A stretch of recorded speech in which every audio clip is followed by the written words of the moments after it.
마태복음 3장 7절에서 12절까지의 말씀입니다. 신약성경 4쪽 전후로 있습니다. 마태복음 3장 7절에서 12절까지의 말씀 한 절씩 교도하시겠습니다. 제가 7절을 공부합니다. 요한이 많은 바리새인과 사두개인이 세례 베푸는데 오는 것을 보고 이르되 독사의 자식들아, 누가 너희를 가르쳐 임박한 진노를 피하라 하더냐. 그러므로 회개에 합당한 열매를 맺고 속으로 아브라함이 우리 조상이라고 생각지 말라. 내가 너희에게 이르노니 하나님이 능히 이 돌들로도 아브라함의 자손이 되게 하시리라. 이미 도끼가 나무 뿌리에 놓였으니 좋은 열매 맺지 아니하는 나무마다 찍어 불에 던지우리라. 나는 너희를 회개케 하기 위하여 물로 세례를 주거니와 내 뒤에 오시는 이는 나보다 능력이 많으시니 나는 그의 신을 들기도 감당치 못하겠노라. 그는 성령과 불로 너희에게 세례를 주실 것이요 손에 키를 들고 자기의 가장마당을 정하게 하사 알곡은 모아 곡간에 들이고 죽전에는 꺼지지 않는 불에 태우시리라. 아멘.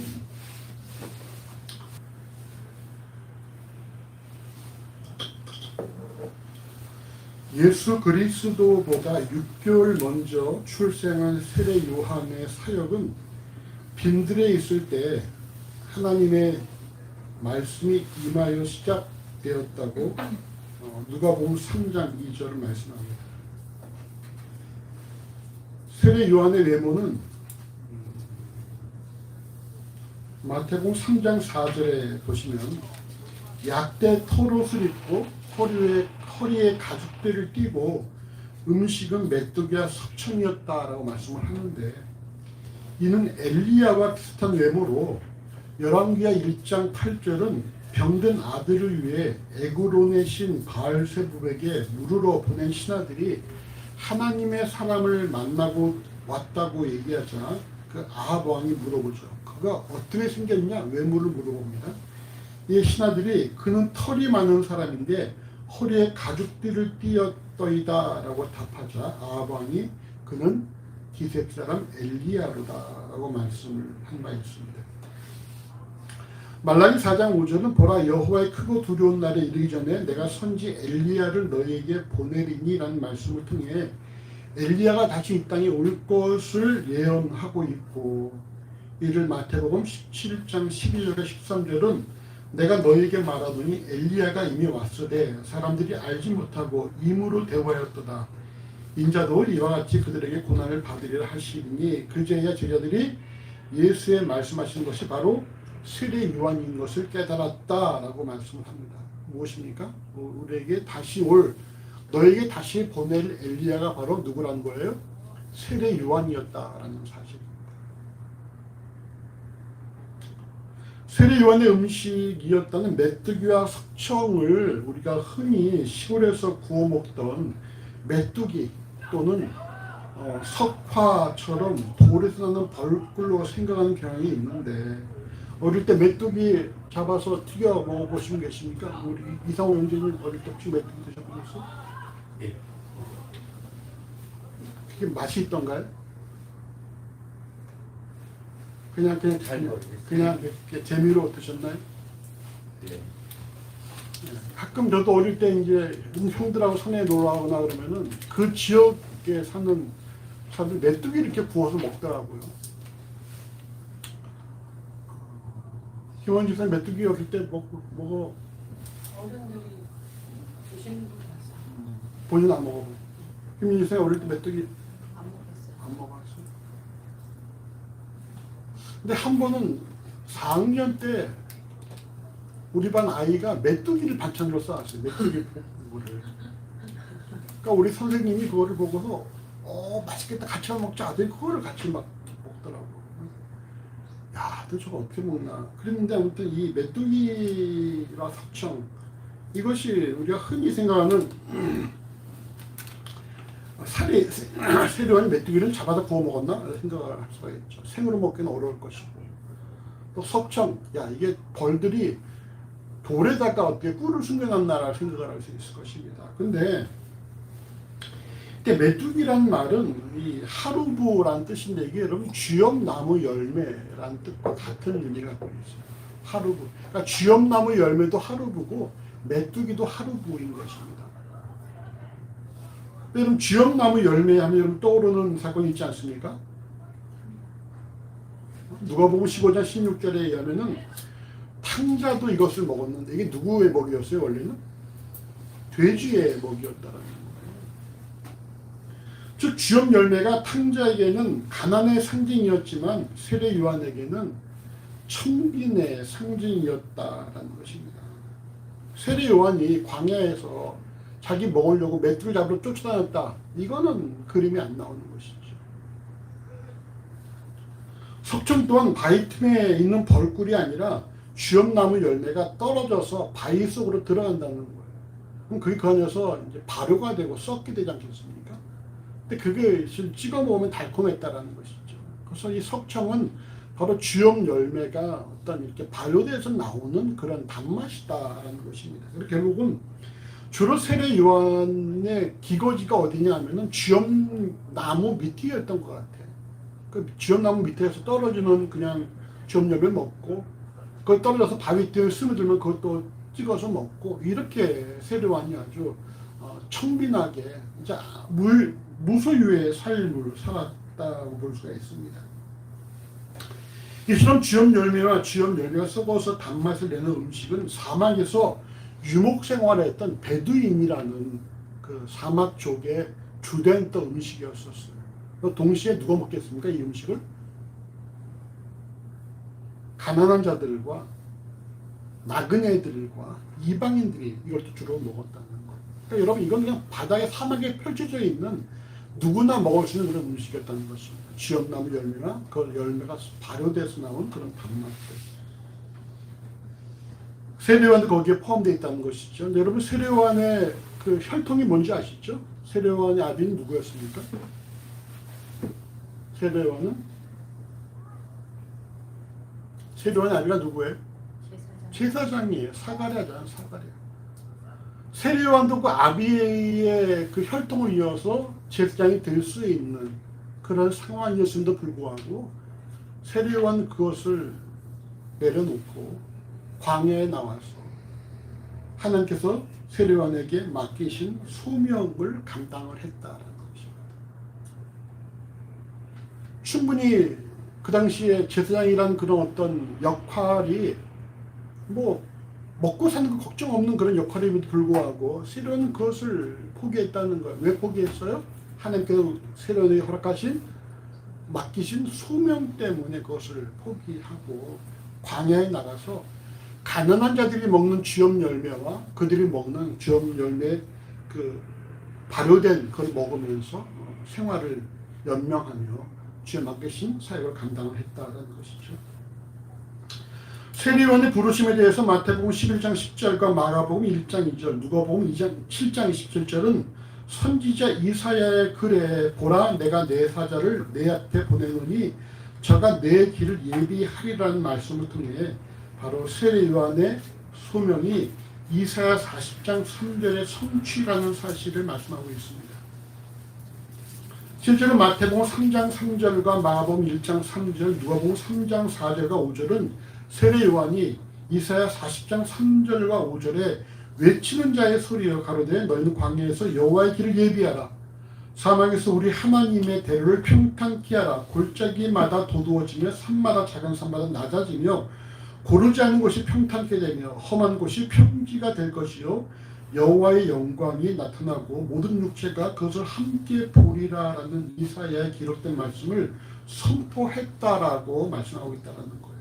즉 세례 요한의 정체성은 엘리야와 동일하고 그의 사역은 이사야와 동일했다라는 것이죠. 세례 요한의 이 같은 사역은 순식간에 온 나라에 퍼진 것으로 보여집니다. 누가복음 3장과 3절은 요한이 요단강 부근 근처에 와서 죄 사함을 얻게 하는 회개의 세례를 전파하니 라고 말씀하고 마태복음 3장 5절 6절은 이때 예루살렘과 온 유대와 요단강 사방에서 다 그에게 나와 자기들의 죄를 자복하고 요단강에서 그에게 세례를 받더니 또 마가복음 1장 5절은 온 유대 지방과 예루살렘 사람이 다 나아가 자기 죄를 자복하고 요단강에서 그에게 세례를 받더라 이렇게 말씀하고 있습니다. 여러분 세례 요한의 세례가 요단강 어디에서 실시됐는지는 여러분 정확히 알 수가 없습니다. 그런데 예루살렘과 온 유대와 요단강 사방에서 다 그에게 나와 자기들의 죄를 자복하고 세례를 받았다는 말씀은 세례 요한의 인기가 그 당시에 최절정에 달했다는 사실을 알 수가 있어요. 여러분 요단강은 말이죠 아주 긴 강입니다. 요단강은 헐몬산에서 내려오는 그런 물로 요단강이 시작되어지는데 요단강 다음에 있는 게 뭔지 아십니까? 우리가 잘 알고 있는 예수께서도 거기서 고기를 잡은 적이 있는 갈릴리 호수예요. 갈릴리 호수. 요단강 상류가 있고 그 밑에 갈릴리 호수가 있고 다시 요단강이 또 흐르고 마지막이 뭐겠습니까? 마지막 사해예요. 사해. 그러니까 요단강이 맑은 물로 시작되지만 마지막에는 사해 죽은 바다로 끝나게 되는 것이거든요. 근데 그러니까 요단강이 길단 말이에요. 요단강, 갈릴리 호수, 요단강 사이니까 요단강이 긴데 어디에서 요한이 세례를 주는지 모르지만 분명한 사실은 뭡니까? 온 유대와 예루살렘에서 다 나와서 세례를 받았다라는 거예요.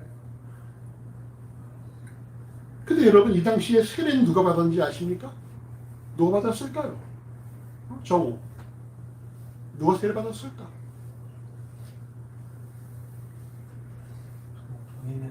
돈이 있는 사람들. 이 당시 세례는 말이죠. 비유대인이 유대인이 되고자 할 때 받은 게 세례예요. 유대인들이 세례를 받아야 안 받는단 말이에요.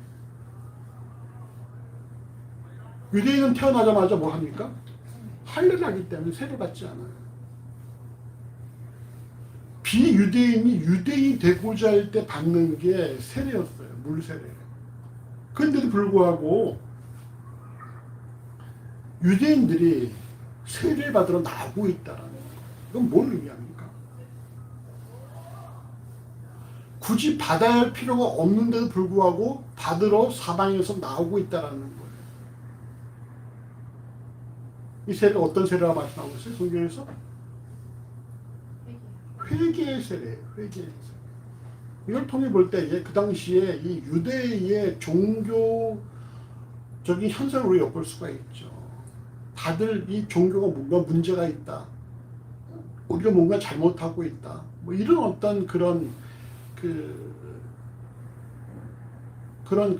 상황들이 계속 전개되고 있다는 것이죠. 그러니까 굳이 세례를 받아야 할 필요가 없는 유대인들이 그것도 회개의 세례를 받으러 유대 각처에서 요단강으로 모여들고 있다는 것입니다.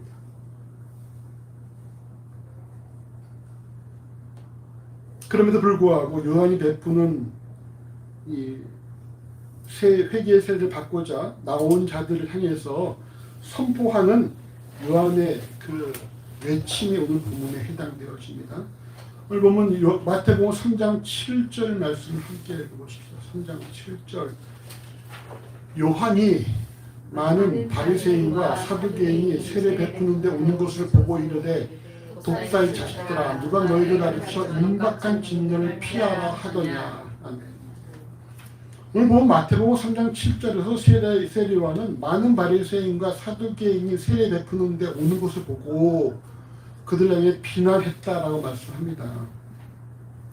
반면 누가복음 3장 7절은 요한에게 다가온 이들이 바리새인과 사두개인이 아니라 세례 받으러 나온 무리라고 말씀하므로 세례 요한에게 다가온 이들이 세례를 받고자 나온 평범한 자들이었다는 사실을 말씀하고 있어요. 이는 차이가 뭘까요? 왜 마태는 바리새인과 사두개인들이 와서 그를 향해서 요한이 외쳤다라고 말하는 반면에 누가복음은 세례 받으러 나온 무리라고 표현을 했을까, 기록했을까? 이 이유가 뭘까요? 마태복음 유대인은 그래서 유대인 위주로 쓰다 보니 바리새인과 사두개인. 왜 유대인 위주인데 바리새인과 사두개인이 나올까요?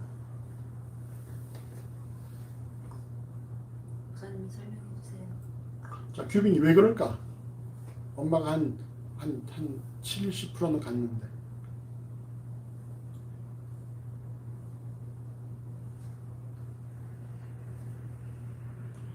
마태는 뭐예요? 이스라엘의 이런 종교적인 문제의 원인이 누구한테 있다? 당시 종교 지도자들에게 있다라는 것을 말씀하고 있다라는 거예요.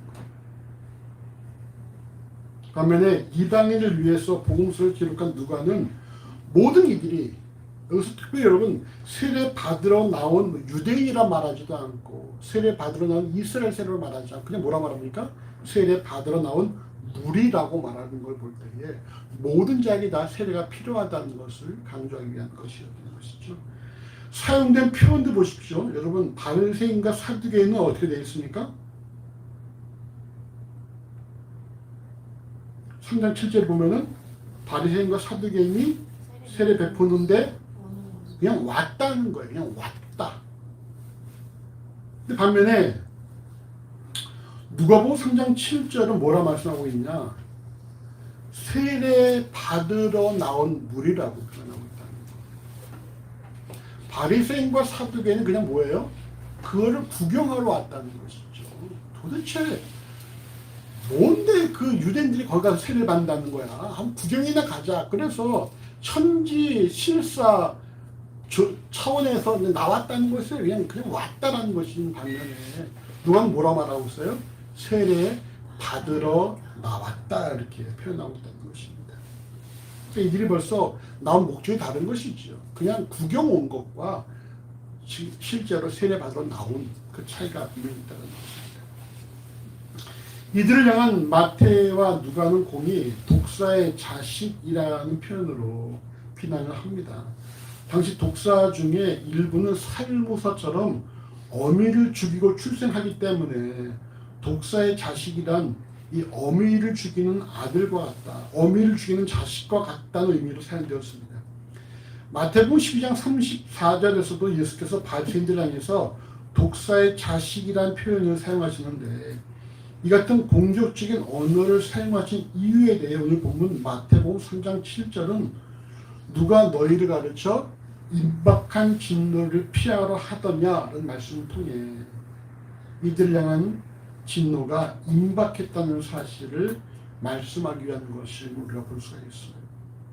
진노가 임박했다는 것입니다. 최근 국제영세를 보면 마태복음 24장 4절과 12절 또 디모데후서 3장 1절에서 9절에 기록된 그런 말세의 현상들이 발생을 하고 있습니다. 요즘 누구나 다 말하잖아요. 참 말세다. 이거 도대체가 말이죠. 너무나 기상천외한 사건들만 많이 발생을 하고 있고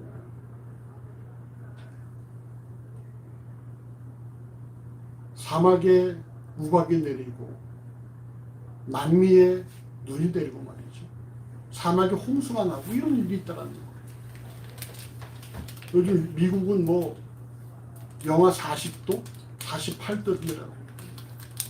우리 모스크바가 더 따뜻하다는 말도 나오고 말이죠. 그러니까 여러분 완전히 이게 지구의 어떤 그런 그 자정 능력을 상실해 버렸다는 것이죠.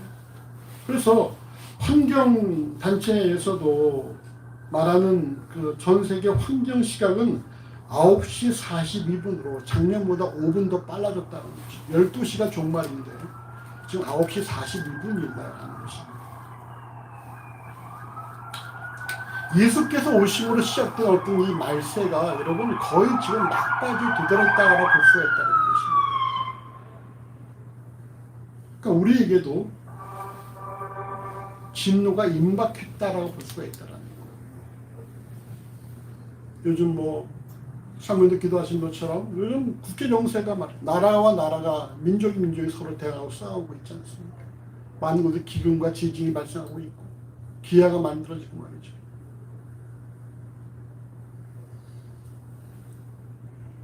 우리도 말이죠. 우리도 여러분 진노가 임박했다는 사실을 명심을 해야 합니다. 그렇다면 진노가 임박한 이유가 무엇이고 임박한 진노를 피하기 위해서 무엇을 해야 되는가? 그 다음 말씀 보십시다. 마태복음 3장 8절에서 10절까지 같이 읽어보시죠. 그러므로 회개에 합당한 열매를 맺고 속으로 아브라함이 우리 조상이라고 생각하지 말라. 내가 너에게 이르노니 하나님이 능히 이 돌들로도 아브라함의 자손이 되게 하시리라. 이미 도끼가 나무 뿌리에 놓였으니 좋은 열매 맺지 아니하는 나무마다 찍어 불에 던지우리라. 아멘. 임박한 진노를 피하기 위해서 무엇을 해야 되느냐? 오늘 본문 마태복음 3장 8절과 누가복음 3장 8절에서는 회개에 합당한 열매를 맺으라 이렇게 말씀하고 있어요. 회개에 합당한 열매. 회개에 합당한 열매가 무엇인지는 정확히 말씀하고 있지 않지만 마태복음 3장 10절과 누가복음 3장 9절 말씀에 좋은 열매 맺지 아니하는 나무마다 찍어 불에 던지우리라는 말씀을 통해 볼 때에 결국 열매란 무엇입니까? 열매를 한마디로 뭐라 말할 수 있어요?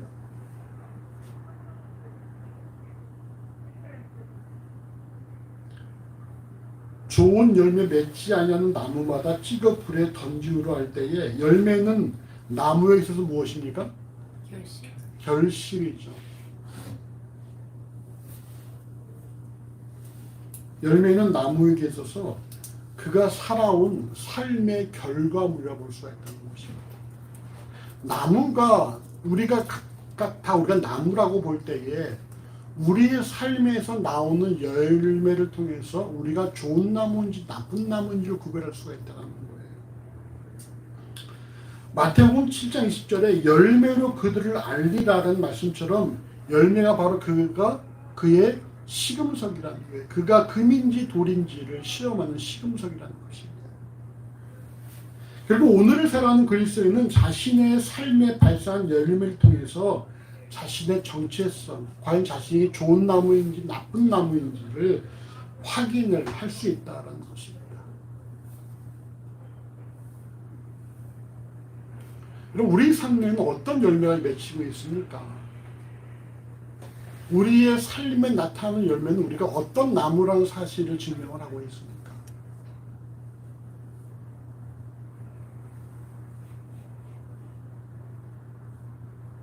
결국 열매가 어떤 종교적인 열심을 보여주는 건 아니죠. 열매는 여러분 결실이죠, 결실.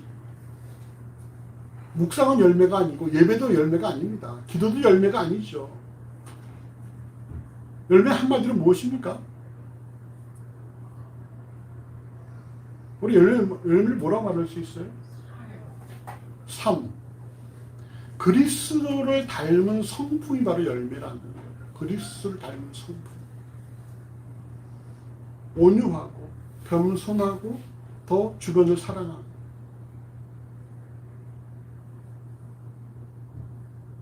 이것들이 우리의 열매가 된다는 것입니다.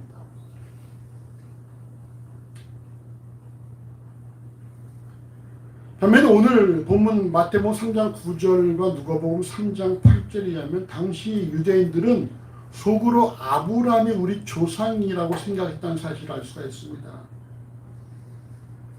이는 유대인들은 말이죠. 자신들이 아브라함의 자손이고 태어나면서 할례를 받았기 때문에 자기들은 무엇이다? 무조건 우리는 천국 백성이다라는 그런 인식이 있었다라는 거예요. 그래서 이들이 세례할 필요 없다는 것입니다. 우리는 이미 천국 백성인데 우리가 무슨 소리에 세례할 필요해? 세례는 저렇게 이방인들이나 받는 것이라는 생각이 팽배했다라는 거예요. 근데 그들의 마음 가운데 있는 것, 우리는 아브라함의 자손이야. 우리는 이미 구원받았어. 이런 마음들이 결국 그들로 하여금 임박한 진노가 임박하도록 만든 그런 원인이라는 것입니다.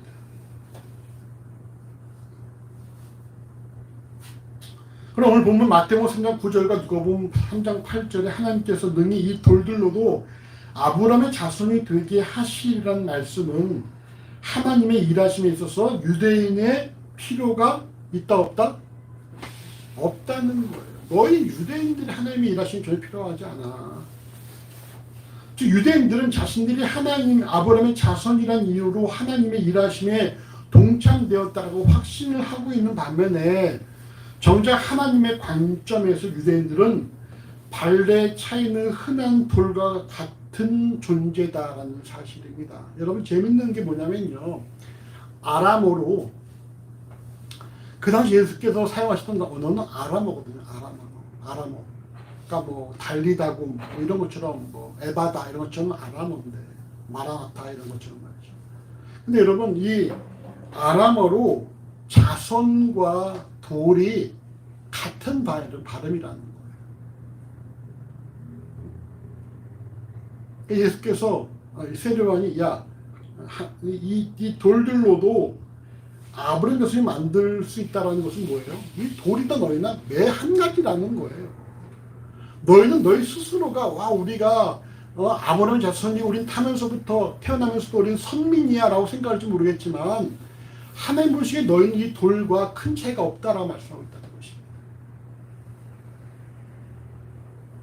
이 같은 사실을 오늘을 살아가는 그리스도인이 적용한다면 예수를 주라 고백하는 그리스도인 역시 예수를 믿기만 하면 구원을 받는다는 확신으로 살아가지만 이에 대해 성경은 회개에 합당한 열매, 즉 예수를 주라 고백하는 좋은 나무가 되었음을 좋은 열매를 통해 증명할 것을 요구하고 있다는 거예요.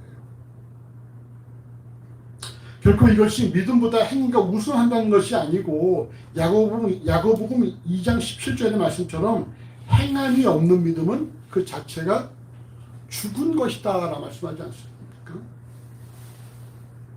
이를 통해 볼 때 유대인을 비롯한 이 시대의 그 사람들에게 진노가 임박한 이유는 무엇입니까? 무엇보다 예수를 주라고 고백을 하지만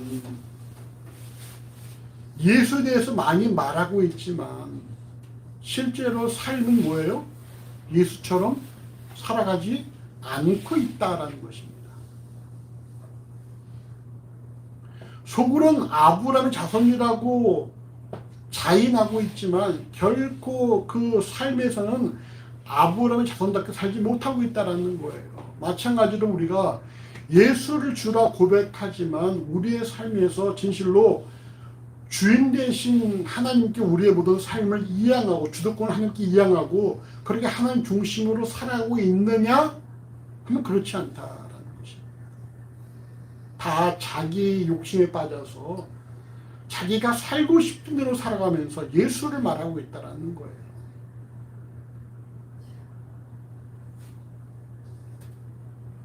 결국 오늘날 세계에 진노가 임박한 이유 또한 세상의 빛과 소금의 역할을 감당해야 할 그리스도의 몸된 공동체가 주어진 역할을 제대로 감당하지 못했기 때문이다라는 사실입니다.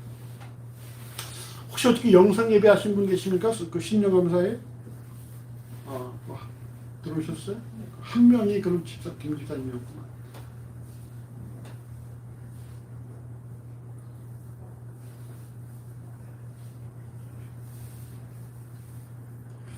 우리가 올해도 연탄은행에 80만 원을 이렇게 연탄 천장 값을 보냈습니다. 근데 받은 번호가 후원 영수증 번호가 50호예요. 50호. 작년에 번호가 58호였는데 올해는 50호입니다. 그리고 우리가 지난 여름에 보낸 그 그늘 만들기에 보낸 그 50만 원이 20호였었어요. 20호.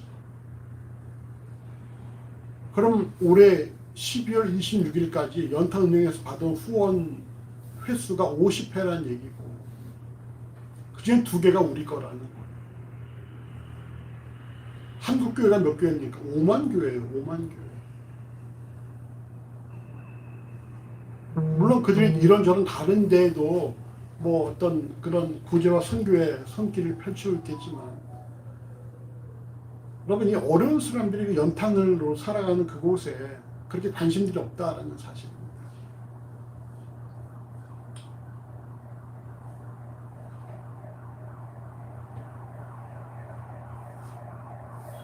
근데 저는 올해 기도원에 올라가서 기도하는 가운데 그런 기도를 했어요. 하나님 우리가 다른 것을 몰라도 우리가 좀 먹을 것을 좀 줄이고 뭐 다른 것을 줄이더라도 우리가 마땅히 보내야 되는 것들만큼은 다 보낼 수 있게 해주십시오.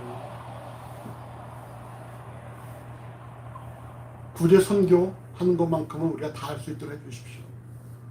우리가 올해가 다 어렵다고 말하는 중에는 우리는 선교비를 지급하지 않았습니까? 월포교회 5만 원을 더 추가를 해서 보내기로 했는데 이런 모든 일들이 어떤 하나님의 은혜로 잘 올 한 해 이루게 하시고 우리가 또 한 해를 마감할 때에 우리가 또 주의 도우심으로 여기까지 왔다라 고백할 수 있는 한 해가 되게 해주십시오. 기도를 하고 내려왔어요.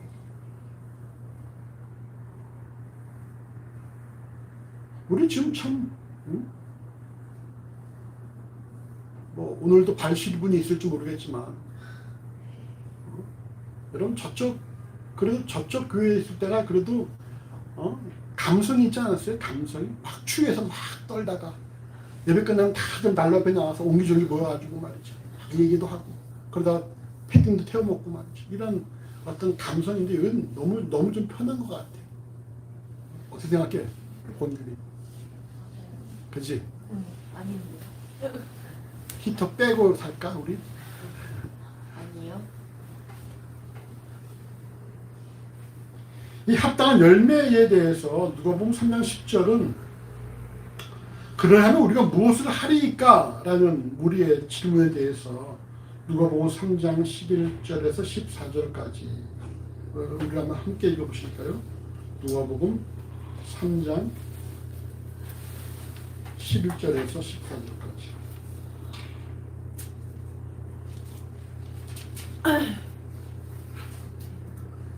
신약성경 92쪽에 있습니다. 자, 11절에서 14절까지 함께 읽겠습니다. 대답하여 가로되 옷 두 벌 있는 자는 옷 없는 자에게 나눠줄 것이요 먹을 것이 있는 자도 그렇게 할 것이니라 하고 세리들도 세례를 받고자 하여 와서 가로되 선생님 우리는 무엇을 하리까 하매 가로되 정한 세례는 늙지 말라 하고 군병들도 물어 가로되 우리는 무엇을 하리까 하매 가로되 사람에게 강포하지 말며 무수하지 말며 받는 줄을 족한 줄로 알라 하시니라. 결국 뭡니까? 회개합당 열매 뭐라는 거예요? 주변인들의 필요를 채워주며 너희 이웃들을 사랑하라는 거예요. 너희의 가진 것으로 채워주고 사랑해. 뭐 많이 있는 것도 아니죠. 옷 두 벌 있는 사람은 한 벌 줘라. 그 당시 대부분 다 한 벌로 살았다는 거예요. 한 벌로. 근데 혹시 두 벌 있으면 한 벌 줘라. 음식도 그렇게 하라. 막 풍부한 사람이 말하는 것이 아니라 두 벌 있는 사람에게 너의 절반을 내어주라라 말씀하고 있다는 것이. 앞서 언급한 야고보 1장 17절에서 행함이 없는 믿음은 죽은 것이라 판단하는 이유도 그 앞선 야고보서 2장 15절에서 16절을 보면은 만일 형제나 자매가 헐벗고 일용할 양식이 없는데 너희 중에 누구든지 그에게 이르되 평안히 가라 더럽게 하라 배부르게 하라 하며 그 몸에 쓸 것을 주지 않으면 무슨 이익이 있으리요? 라는 말씀을 통해서 헐벗고 일용할 양식이 없는 그들을 평안히 가게 하고 더럽게 하고 배부르게 하고 그 몸에 쓸 것을 줘야 한다라고 말씀하고 있다는 거예요.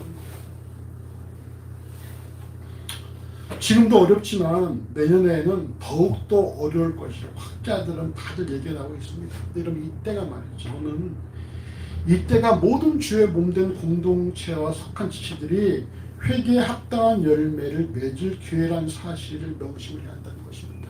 모두가 다 잘 살 때는 말이죠. 잘 티가 안 나잖아요. 모두가 잘 살 때는 교회가 베푸는 게 교회의 나눔이 그렇게 별 티가 안 날 수도 있지만 지금 모두가 다 어렵다는 거예요. 진짜 모두가 어려워요.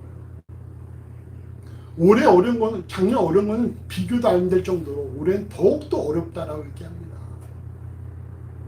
이 어려운 때에 말이죠.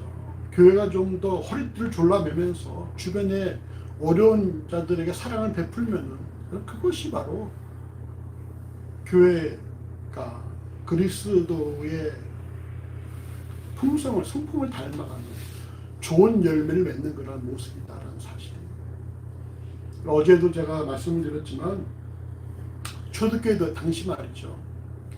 사도들이 다 소천을 하고 그러니까 사방에서 각종 이단이 들끓었어요. 그러니까 그거를 기준 잡아줘야 될 사도들이 다 소천해 버리니까 그냥 비슷비슷한 무리들이 일어나서 다 저마다 자기가 진리라고 떠들어댔다는 것입니다. 그런 가운데 만들어진 게 바로 사도신경이에요. 각 교부들이 우리가 하나님을 어떻게 고백할까 했을 때 한마디씩 한 것들을 다 모아서 사도신경을 만들어서 이것이 우리의 기준이다. 여기에 맞으면 이단이 아니고 여기를 못 따르면 이단이다라고 우리 판명을 했던 것입니다. 우리 사도신경 그런 역사적인 규율을 갖고 있거든요. 그러니까 이단은 들끓고 그거를 규명해야 될 사도들은 존재하지 않고 로마 박해는 심각해지고 이런 가운데에 한 600명 되는 그리스도인이 어떻게 살아왔느냐. 그들이 그런 가운데에서 예수에 관해서 말하지 않고 예수처럼 살았다는 거예요. 예수처럼 살았다. 그래서 시간이 흐르면서 야, 저 집에 예수 믿는 집에 갖다 놓으면 애들이 살아. 예수 믿는 집에 갖다 놓으면은 우리 애가 병이 나. 예수 믿는 집이 돌보면은 다 좋아져. 이런 소문이 났다는 것입니다. 그 당시 말이죠. 어린아이들이 태어나면은 그 아비가 봐서 여자아이거나 노동력이 없는 아이거나 비실비실 아이면 갖다 버렸다는 거예요. 그럼 그 버린 애들을 그리스도인이 가서 데려와서 키우고 심지어 그 어미들이 말이죠. 우리 애를 버릴 것 같으면 그 애를 데려다가 그리스도인 집에 갖다 놨다는 것입니다. 그럼 그리스도인 집은 그 애들을 키웠다는 거예요. 병들면 갖다 버렸어요. 전염병 돌 때에. 근데 그리스도인 마을에서는 전염병 걸린 사람들 다 치료하고 정성껏 간호해서 살아났다는 것입니다. 사망률이 그리스도인 집단체가 더 사망률이 더 낮았다는 거예요. 그러니까는 이런 이 로마의 사람들이 말이죠. 병 걸리면 어떻게 하겠어요? 우리가 병 걸리면은 그 사람, 그 아이를 그리스도인 집에 그 집단에 갖다 줬다는 거예요. 거기서 그 아이를 치료하고 간호해서 낫게 했다는 것이죠. 그 당시 장례 문화도 합당치 않았는데 그냥 나이 좀 갖다 버리는 거예요. 갖다 버리면 들깨들 살 좀 뜯어먹고 그냥 썩어버려서 이렇게 죽어지는 건데 그런 시체들을 다 그리스도인들이 다 흡수해다가 다 그걸 걷어다가 장례를 치렀다는 것입니다. 그러니까 이런 일들이 사람들에게 회자되면서 야, 그리스도인이 뭔가 다르다. 그리스도인이 진짜다. 이런 말들이 돌아가면서 말이죠. 그러면서 결국은 온 유럽이 다 기독교 왕국이 되는데 일조했다라는 것이죠. 어려울 그때가 바로 뭡니까? 우리에게는 기회라는 거예요. 기회. 어떤 기회? 그리스도의 그 향을 드러낼 기회라는 것입니다. 좋은 열매를 맺을 기회라는 거예요. 여러분 어려울 때 도움 받아보셨습니까? 넉넉할 때 누가 10만 원 주면 10만 원이 커요? 안 커요? 10,000원. 자, 10,000원. 자, 넉넉할 때 10,000원 주면 그게 커요? 안 커요? 네? 별로 안 크잖아. 근데 진짜 돈 1,000원도 없어. 10,000원도 없어. 근데 누가 10,000원을 줘. 그럼 그게 커요? 안 커요? 크단 말이에요. 예전에 우리 개척할 때 말이죠. 배고픈데 먹을 게 없어. 사원녀들이 뭘 먹냐? 한번 뒤져보자. 막 통장을 뒤져. 그럼 어디에 몇백원, 어디에 몇천원, 어디에 몇십원, 그걸 다 모아. 그럼 10,000원 돼. 그럼 10,000원 생겼어. 쌀 사 먹자. 이랬던 기억들이 있거든요. 그럴 때 10,000원 얼마나 큽니까?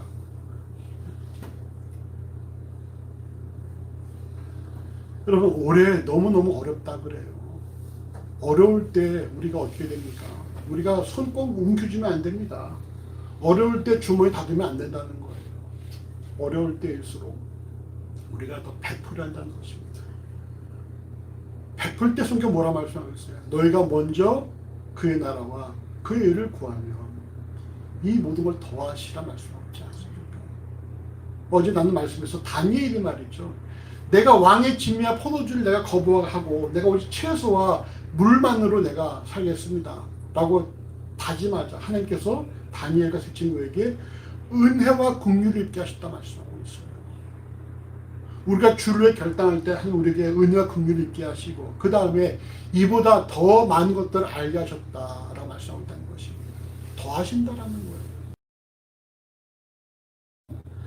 여러분 그거 가지고 말이죠. 이거 어떻게 살아야 할까 움켜쥐고 그러지 말고 말이죠.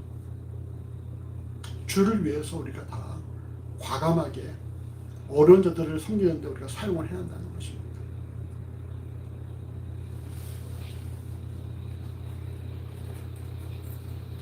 이것이 바로 여러분 회개에 합당한 열매라는 거예요. 우리가 올 한 해 자신의 필요보다 또 하나님의 것을 우선하는 우리 모두가 되어지길 소원합니다. 우리 함께 이렇게 옆분에게 축복하십시다.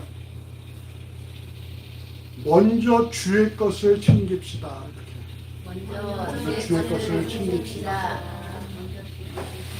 자, 자신의 필요보다 먼저 주의 것을 챙기시기 바랍니다. 그럼 내 필요는 여호와께 맡기고 너에게 이 모든 것이 있어야 할 줄을 아시느니라 라고 말씀하고 있으니까 우리의 필요는 여호와께 맡기고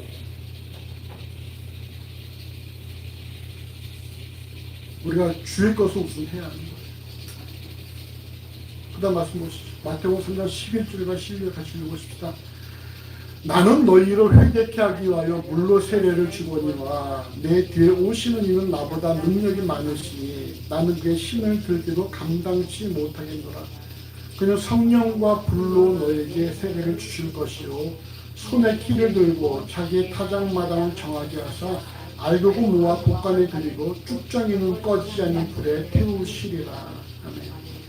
오늘 본문 마태복음 3장 11절은 세례요한이 자신보다 능력이 많으신 이, 즉 그리스도에 대해 소개하는 반면에 누가복음 3장 15절은 이보다 백성들이 바라고 기다림으로 모든 사람들이 요한을 혹 그리스도 신과 신령에 의논하니라는 말씀 통해 모인 무리로부터 먼저 세례 요한이 오실 메시아인가라는 의논이 있었고 그 이후에 그리스도에 대한 세례 요한의 소개가 있다라고 말씀하고 있어요. 즉 세례 요한은 자신을 향한 유대인의 관심들을 예수께 집중하도록 했다는 것이고 바로 이것이 뭡니까?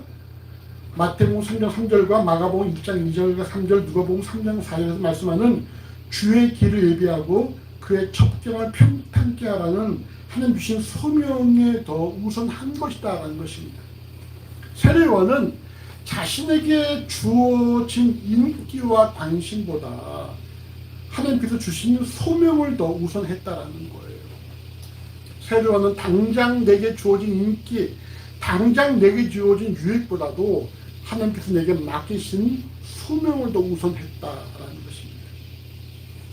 그리스도에 대한 세례 요한의 소개는 오늘 본문 마태복음 3장 11절과 마가복음 1장 7절과 8절, 누가복음 3장 16절에 나보다 능력이 더 많으신 이라고 소개하면서 요한은 나는 그의 신발을 들기도 감당치 못하겠노라 이렇게 말씀합니다. 당시의 종들은 말이죠. 주인의 신발을 관리했어요. 근데 제자들은 스승을 섬김에 있어서 종이 주인을 섬기듯 그렇게 섬겼다는 것입니다.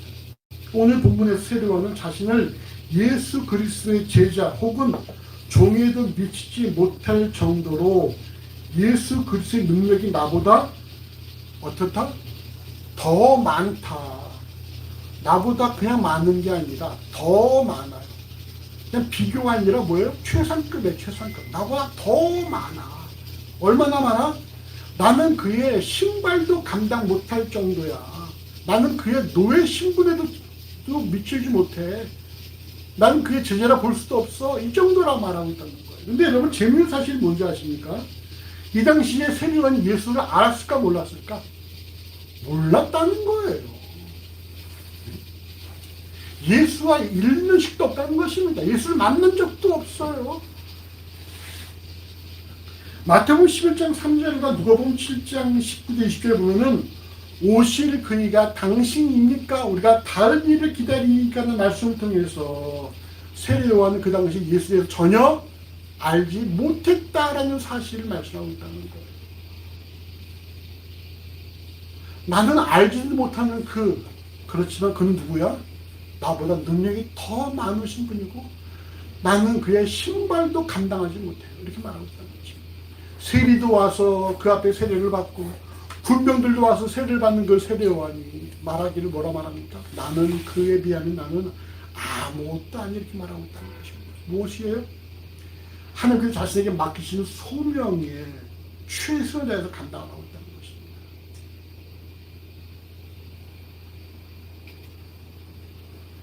우리가 다 우리에게 주신 소명이 있어요.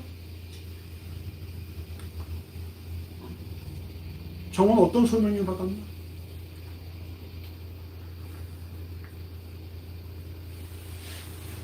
응?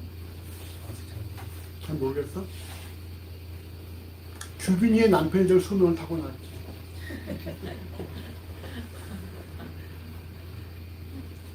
그 소명을 잘 감당을 해. 자, 규빈이 어떤 소명이 있나? 오빠야. 아멘. 그래. 정우의 아내로 살아갈 소명을 받고 태어났지. 그 소명을 잘 감당을 해.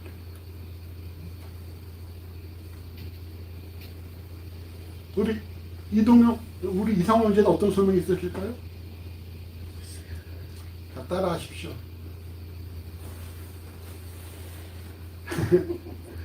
옆에서 벌써 웃고 있어. 아멘.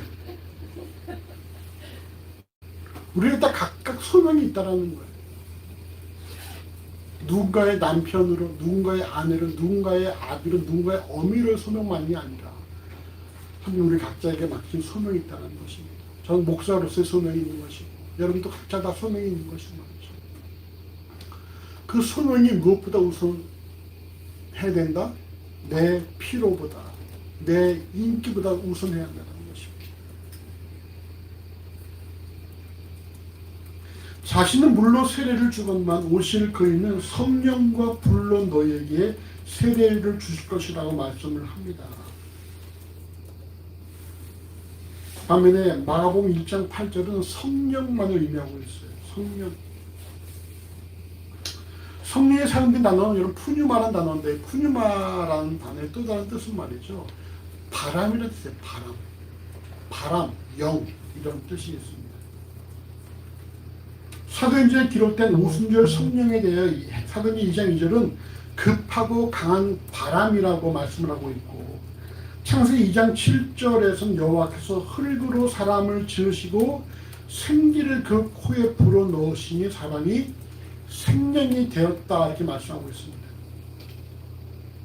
즉 성령과 불은 또 뭐로 해석할 수 있어요? 성령과 불은 바람과 불로도 해석할 수 있다는 것입니다. 바람과 불. 이는 오늘 본문 마태복음 3장 12절과 누가복음 3장 17절에 손에 키를 들고 자기의 타작마당을 정하게 하사 알곡은 모아 곡간에 들이고 쭉장이는 꺼지지 않는 불에 태우시라는 말씀과 연결해 볼 때에 이 성령과 불이 단순히 성령 세례만을 의미하는 것이 아니라 오늘 보면 마태복음 3장 7절에 말씀하는 임박한 진노와도 관련이 있다는 사실을 알 수가 있어요. 자, 그럼 생각해 보십시오. 손에 키를 들었어요. 그래서 이걸 어떻게 합니까? 키질 해본 사람 있나요? 키질 해본 사람? 키질 해보셨어요? 키질 이렇게 하잖아? 하면 어떻게 됩니까? 네? 쭉정이는 빠져나가는데 어떻게 빠져나가요? 바람에 날아가 버리잖아요. 알곡만 남잖아요. 떨어진 쭉정이는 다 쓸어 모아서 타작마당을 정하게 정결케 해서 그건 다 불에 던져버린다는 거예요. 그러면은 알곡을 키질해서 알곡과 쭉정이를 구별할 때 사용하는 게 뭐예요? 바람이에요. 바람을 통해 알곡과 쭉정이를 구별하고 쭉정이들은 또 어떻게 됩니까? 불에 태워버린다는 거예요. 결국은 세례 요한의 세례는 회개케 하는 세례지만 더 능력이 많으신 그리스도의 역할은 무엇입니까? 심판주 역할이에요. 심판주 역할. 물론 성령 세례도 포함되겠지만 그보다 여러분 우리가 이 3장 7절의 말씀, 3장 17절의 말씀과 연결해 본다면 성령 세례보다 뭐에 더 강조되어 있습니까? 임박한 심판과 더 깊은 관련이 있다는 것입니다. 바람으로 쭉정이와 알곡을 구별하고 떨어진 쭉정이 다 모아서 정결해 이렇게 청소해서 불에 태워버린다는 것입니다. 말씀을 정리합니다. 우리가 먼저 오늘 생각할 것은 말이죠.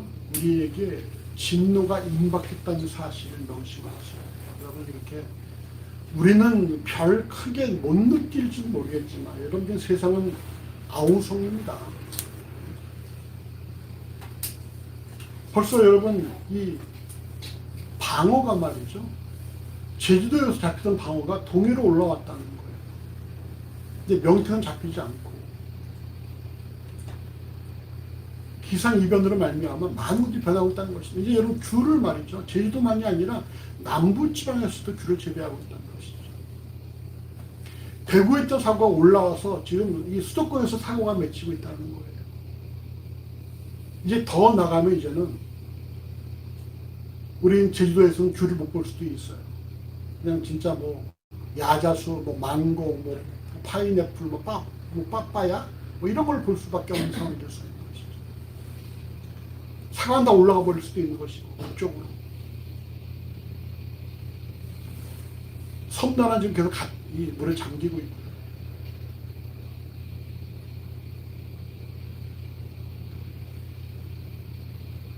주의 오심으로 시작된 말씀은 이제 그 완성을 향해 가고 있으며 지금 국내의 정세와 환경 변화 등 성경에서 말씀하는 말세의 징조와 동일한 모습을 보이고 있다는 사실을 명심해야 하는 것입니다.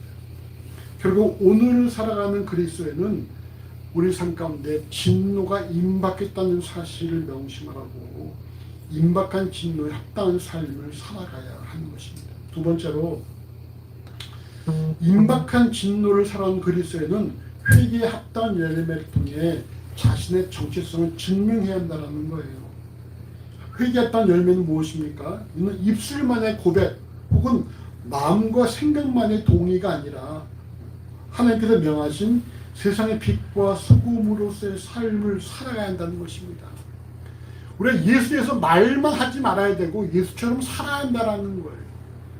속으로 우리가 하나님의 자녀라고 생각만 하지 말아야 되고 실제로 뭐예요? 하나님 자녀처럼 살아야 한다는 것입니다. 우리의 삶을 통해서 좋은 열매를 통해서 우리가 좋은 나무라는 사실을 증명해야 한다는 것입니다.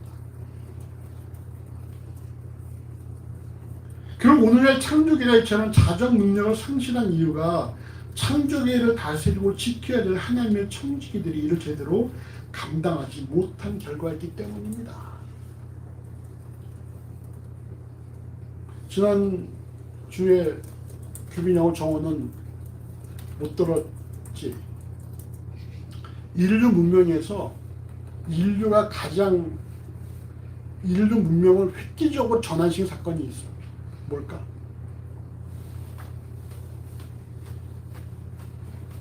인류 문명을 획기적으로 전환한 사건.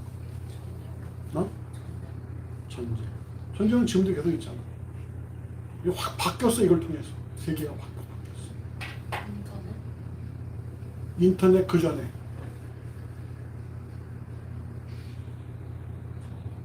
전화 그 전에 전기야. 전기. 왜? 전기가 만들어지기 전까지는 사람들은 해가 뜨면 일어나고 해가 지면 잤다라는 거예요. 그 보통 몇 시간 잤다? 11시간 잤대. 11시간. 근데 전기가 만들어지면서부터 사람의 수명이 이 수면 시간이 줄어든 거예요. 몇 시간으로? 8시간? 8시간 자? 많이 자네. 몇 시에 자? 평소에 12시. 12시에 자? 그럼 이런 시간 몇 시야? 6시. 6시간. 6시간. 6시간 자잖아. 전기 만들어지 몇 시간 잤다고? 11시간. 절반 겨우 자는 거야, 절반. 그러면서 우리 뭐해? 그 남은 시간들에? 일하고 있다는 말이에요. 일하고, 놀고, 하고 있다는 것이죠. 그래서 전기에 과연 사람들의 삶을 더 윤택하게 만들어주고 있느냐? 편리할지 모르겠지만, 윤택하지 않다는 것이죠. 이제 밤새 공장을 돌리는 거야. 전기가 있으니까.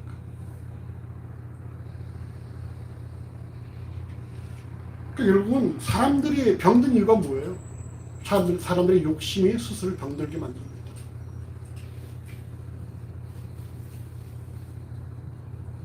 이제 우리가 이제는 좀 우리 욕심을 내려놓고 하나님께서 우리에게 맡기신 청지기로서의 사명을 잘 감당해야 한다는 것입니다. 내 것보다 먼저 하나님 것 먼저.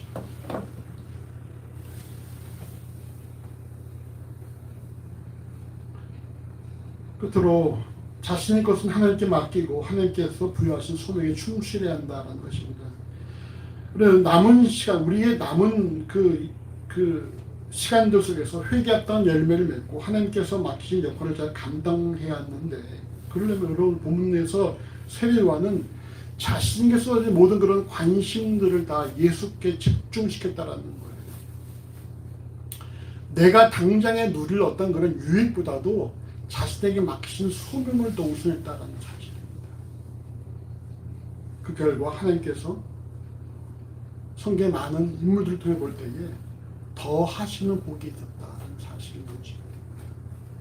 우리 이렇게 다시 한번 서로에게 축복합시다. 하나님 것을 먼저 구합시다. 하나님 것을 먼저 구합시다. 하나님 것을 먼저 구하시기 바랍니다. 여러분, 내 유익과 내 유익이 아니라 하나님의 것을 먼저 구하십시오. 그럼 여호와께서 우리에게 모든 것을 더 하신다는 사실. 여러분 믿으십니까?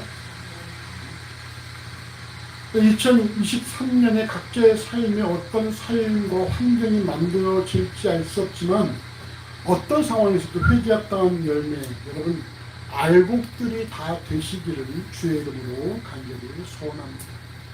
기도하시겠습니다. 주님 감사합니다. 우리 요즘 이런 기상이변과 또 어떤 국내외 정세를 살펴볼 때에 우리에게 진노가 임박했다는 사실을 우리가 고백하게 되어집니다. 이런 임박한 진노에 대해서 우리가 더 우리의 삶을 통해 아름답고 선한 열매를 많이 맺을 수 있도록 인도하시기를 하나님 간절히 원합니다. 우리가 그저 입술로만, 우리의 마음으로만 우리가 하나님의 자녀라는 사실에 만족하지 않도록 만들어 주시고, 우리의 삶을 통해서 우리가 하나님의 자녀라는 사실을 증명할 수 있도록 인도하시기를 하나님 간절히 원합니다. 우리가 예수에서 말만 하지 말게 하시고 예수처럼 살아갈 수 있는 삶을 더해 주시고, 또 우리를 통해서 참으로 이 땅의 많은 이들에게 주의 사랑과 은혜가 널리 증거될 수 있도록 아버지 인도하여 주시옵소서. 우리가 진실로 좋은 나무란 사실을 우리의 좋은 열매를 통해서 입증할 수 있는 그 은혜를 더해 주시고, 우리가 더욱더 나아가서 우리의 것을 먼저 구하기보다 먼저 주의 것을 구할 수 있도록 인도하시기를 간절히 원합니다. 먼저 그의 나라와 그의 일을 구할 때 모든 걸 더하신다는 그 말씀이 어떤 말씀을 우리가 우리 삶에서 경험할 수 있도록 아버지 우리 모든 심령 인도하시며 역사하여 주시옵소서. 올 한 해 너무나 힘들고 어렵다고 하는 이때에 더욱더 모든 주의 몸된 공동체가 분연히 일어나서 주의 사랑을 실천하고 주의 사랑을 전하며 우리가 함께 이 위기를 이겨나가는 데 있어서 주의 몸된 공동체의 역할을 감당할 수 있도록 인도하시기를 하나님 간절히 소원하오니 모든 주의 일꾼들을 일깨워 주시고 인도하시기를 하나님 간절히 소원합니다. 우리가 한 해를 마감할 때에 우리가 또 주의 은혜로 살았다 고백할 수 있는 그런 한 해가 될 줄로 믿고 감사하며 예수 이름으로 간절히 기도합니다. 아멘.